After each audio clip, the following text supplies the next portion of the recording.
Morning all. I'd like to show you an interesting game called the Modern Immortal Draw. It's a bit of a giveaway for the result here. So a lot of draws are often quite dull and not covered really by video annotators. Some draws are more interesting than others. Some people have referred to this as a modern immortal draw. Let's see how interesting it was. Well, the two players were very interesting though. Vladimir Kramnik, and he was very high rated at the time, 2777, and he was white against Vishy Anand, 2766, in the Corus tournament of 2004. A very, very strong tournament, and this was in round 9, the 20th of January 2004. So Kramnik, former world champion, he was one of the students of the Mikhail Botvinnik School of Chess. In 2000, he won the Classical World Championship from Garry Kasparov, and then he won the Unified title when he defeated Topalov in 2006. He relinquished his title in 2007 to the now incumbent world champion Vishy Anand, and Vishy Anand is playing black in this game. So Vishy, to his fans, has been world champion since 2007, and FIDE World Champion from 2000 to 2002. Okay, so he became the youngest Indian in 1984 to earn the title of IM, just age 15. He becoming the youngest ever Indian champion at 16. In 1987, the first Indian to win the World Junior Championship. India's first Grandmaster, being India's first world champion, and becoming India's first world champion. He was also the first world champion since Fischer, and the second since Max Erver, who did not originate from one of the countries of what was the Soviet bloc. Okay, so, and also he is the first and only player to have won the World Championship via knockout tournaments, round robin tournaments, and traditional match play. So these are two. This game is really a battle of two, former, well, one current world champion. So let's have a look. It started off very sharply, a bit unusually for Vladimir. It doesn't usually kick off with e4. Vishy played c5, the Sicilian defence, and after knight f3, d6, d4, c takes, open Sicilian, and we head to this Najdorf with a6. Bishop e2 is played now, and black plays e5, kicking knight. It actually goes now to b3, bishop e7, and we see in this position actually the move bishop g5 being played. Let's have a quick live book check. The most common move is actually castling. The second most common, bishop e3. So was this a bit of preparation? Bishop g5, 476 games. Bishop e3, 726 games. So bishop g5, and it kind of echoes a plan in the Sicilian Sveshnikov, this bishop g5. White just really wants to remove the defender of the d5 square to weaken d5, and then the light squares in general, try and do something with them later. Black plays bishop e6, and without prompting, now bishop takes f6, giving up the dark square bishop. Bishop takes f6, and now this move here, queen d3. So that's a very interesting move, staying away from dark squares. It could be harassed on dark squares anyway, so keeping on a light square grip strategy. Knight c6, and it looks as though, well, maybe knight b4 is tempting. Is this queen vulnerable? It can always switch though across, perhaps to g3 or f3 if needed. So white just casually castles queenside, and of course there's immediate pressure on d6 here, which needs to be parried. So Vishy plays bishop e7, defending d6, and now we see king b1, and black castles, and now knight d5. So it looks as though this is a standard light square strategy. You give up your dark square bishop here, try and improve that knight outpost on d5, and now things get quite interesting, because in the Sicilian Sveshnikov, often you would see this next move, bishop g5. It does put the bishop on a nice diagonal, and also black's usually interested in playing f5, but here with opposite side castling, Is that really a valid plan? And also, this next move by Vishy, doesn't it cast a shadow over bishop g5 in this particular position with the kings like this? White can afford, surely, this next move, h4. Just trying to rip open that h-file, potentially mate black on h7.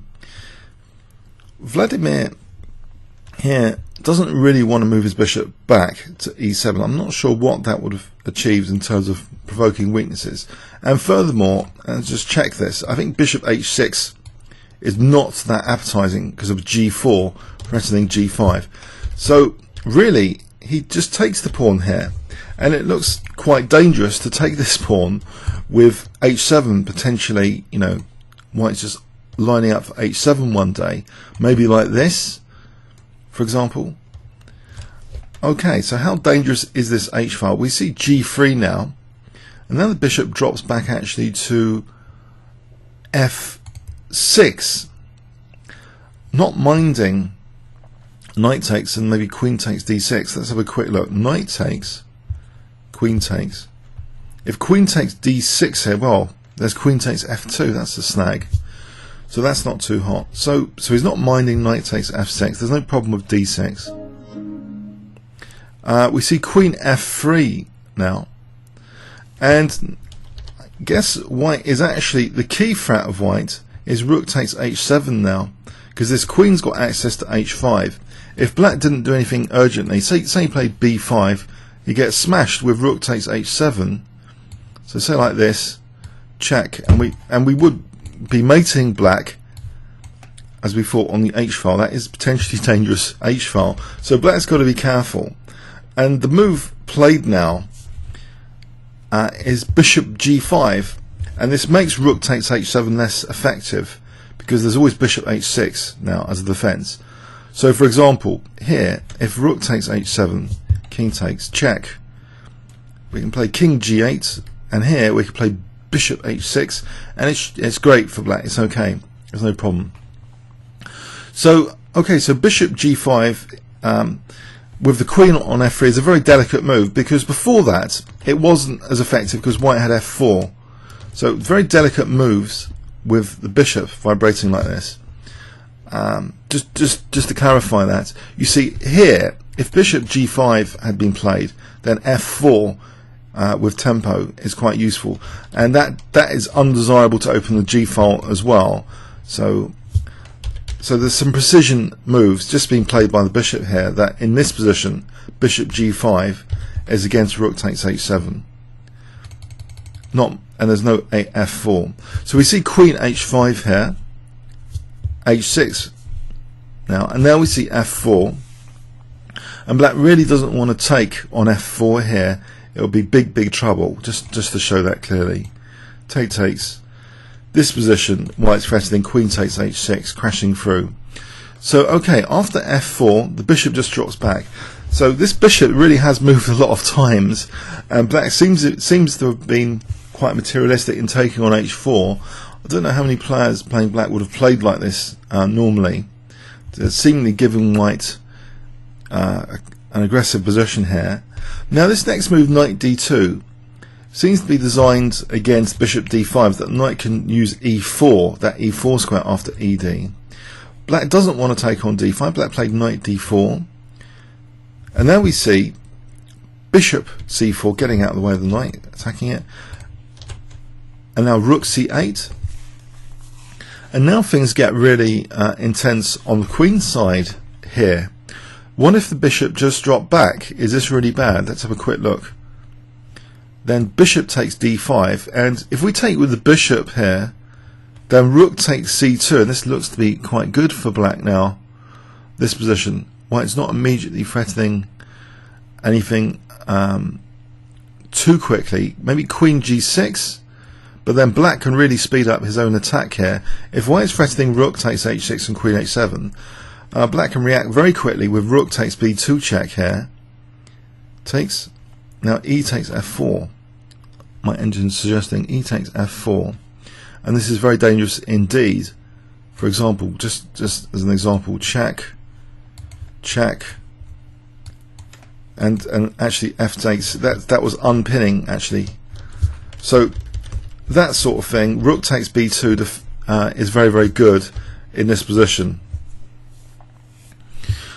So let's go back. After rook c8, White didn't want to drop the bishop back. White actually tried to kick the knight in return, and the knight now goes to b5, and it seems to be eyeing that c3. Now White here wants to prompt this bishop to move away so he can use that pin on the f7 pawn. He plays f5. Now if the bishop does drop back, let's have a quick look. In this position, let's have a quick look at queen g4, threatening rook takes h6 is dangerous. If king h7,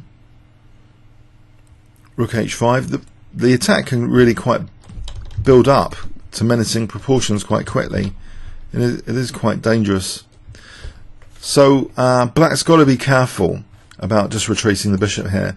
He actually commits to playing bishop takes d5, giving White seemingly very, very dangerous light square bishop. This is a very specifically calculated move, as it turns out now. After bishop takes d5, can you spot the move that Vishy Anand plays in this position? This pawn is now pinned. Black giving up the light square bishop is bad in a general sense, but in a specific sense, now there's queen g6 as a threat and rook takes h6. So Black's got to react quickly, like in the other variation we explored. So if I give you 10 seconds, what would you play here with Black? 10 seconds starting from now.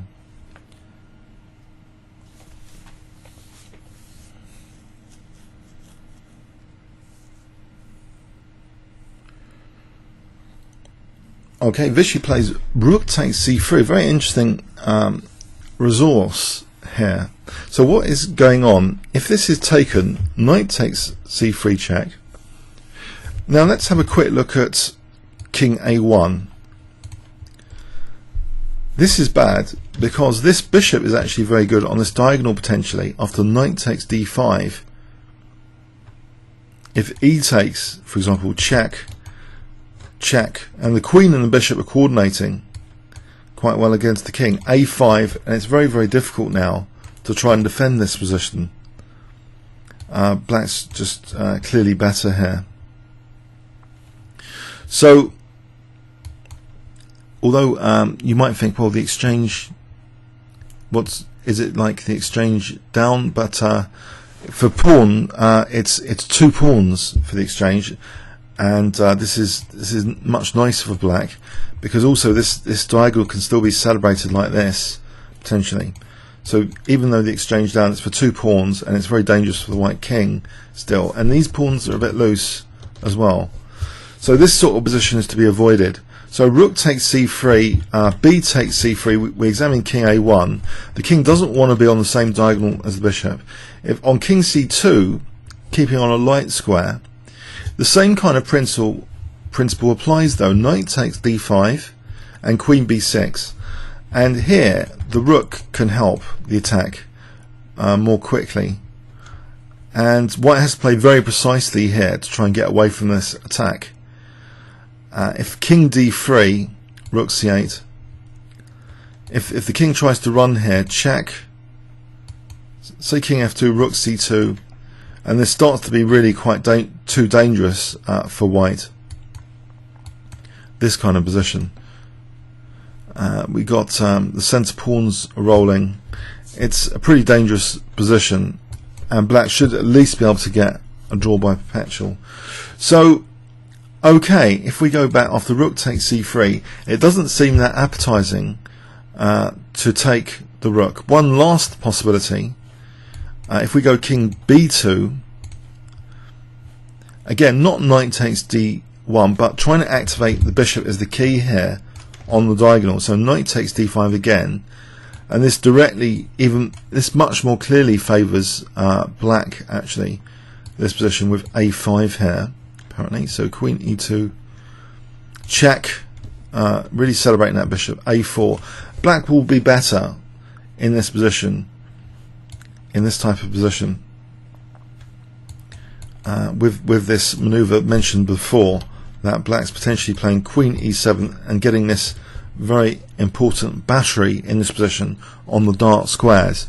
So this rook takes c3 is a very nice move to try and get things going against the white king, and white is trying to get things going quickly against the black king, and now plays queen g6. So the threat here, using that pin on f7, is just play rook takes h6 and queen h7, the principal threat.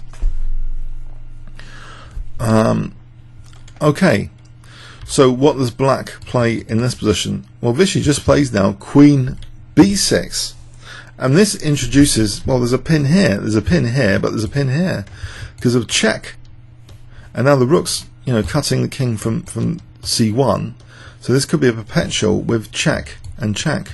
And in fact, white plays rook takes h6 here, leaving black with that as the only option here to play for this perpetual check with knight a3 check.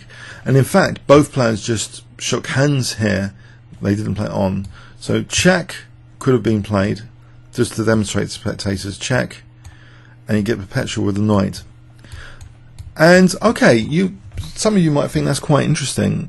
It was in actually a collection of what I call immortal games that I've been showing you in the last few months. It was one of the ones I wasn't quite convinced with how interesting it was, but I thought for the record of completeness I should show you it and let you decide. I think it's quite interesting that both sides went for each other's king. I think the most spectacular move to me is rook takes c3 in this game. When rook takes c3 was played, that's very, very resourceful, just in time. But if you imagine earlier, the ingeniousness of bishop takes d5 here, because a lot of people think, in principle, you don't want to play bishop d5. You're giving white this dominant light square bishop, pin on f7. You're asking for queen g6. So it had to be calculated from here, basically, bishop d5 and rook c3. So phenomenal calculation is being demonstrated here, because we have to rewind back for that position to be sort of deemed safe after bishop takes d5. Because as we saw, bishop d7, and black could be rolled over quite easily on bishop d7. So great calculation from Vishy for bishop takes d5 and rook takes c3. I hope you enjoyed that. Comments or questions on YouTube. Thanks very much.